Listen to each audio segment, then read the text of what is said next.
Hello and welcome to I Should Be Writing Video 3. In this video, I'll outline the 3 steps to develop a workable system to write more that eliminates guilt and overwhelm by creating a structured plan for writing. In the last video, we identified the biggest obstacles to academic writing, guilt and overwhelm. We said that working 24/7 is not the answer, but working at your best capacity for a reasonable amount of time every day is the answer. Step 1, identify your tiger time. Okay, I borrowed the term tiger time from entrepreneur Amy Porterfield.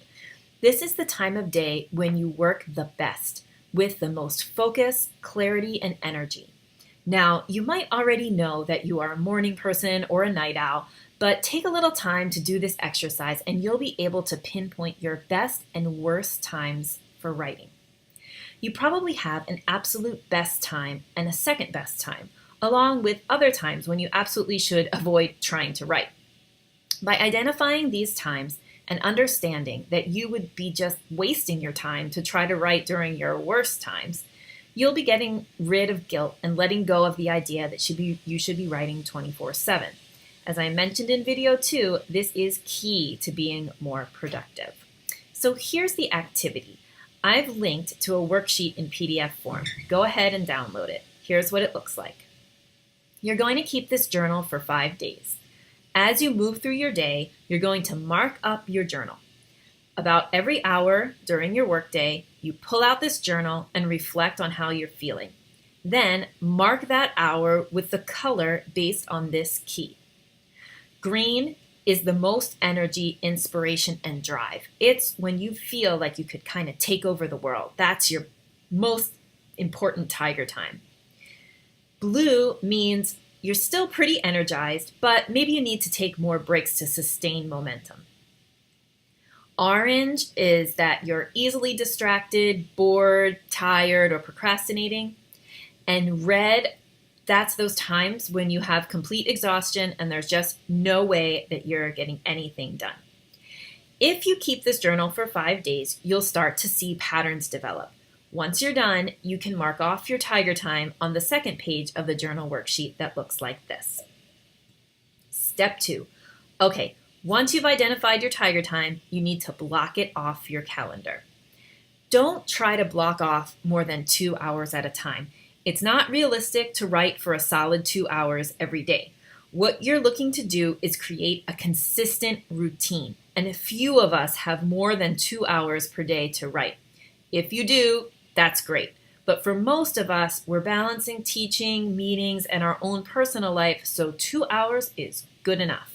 It's actually more than good enough, because if you consistently hit the 2 most inspirational hours of your day for writing, you'll be way more productive than if you were to block off 5 hours to write every once in a while.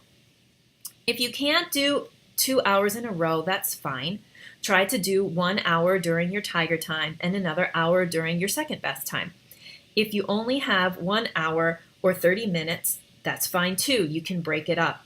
The important thing is to be realistic and consistent. Step 3. Align your writing blocks with your real life. Okay, now that you've blocked in these writing times, you need to get real. Do you have obligations during those times? Do your best to reschedule those obligations. Maybe you teach during that time this semester, but you can change your schedule for next semester.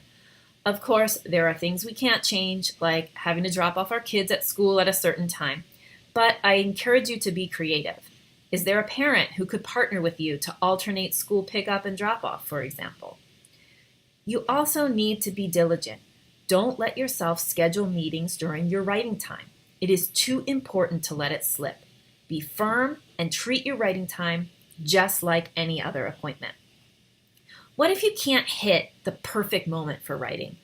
Although you will be more productive if you listen to your daily energy cycles and write during your tiger time, sometimes it's just not possible.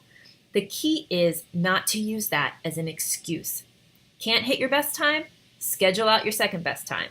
Can't hit that either? Just choose an hour a day and strive for consistency. Remember, done is better than perfect.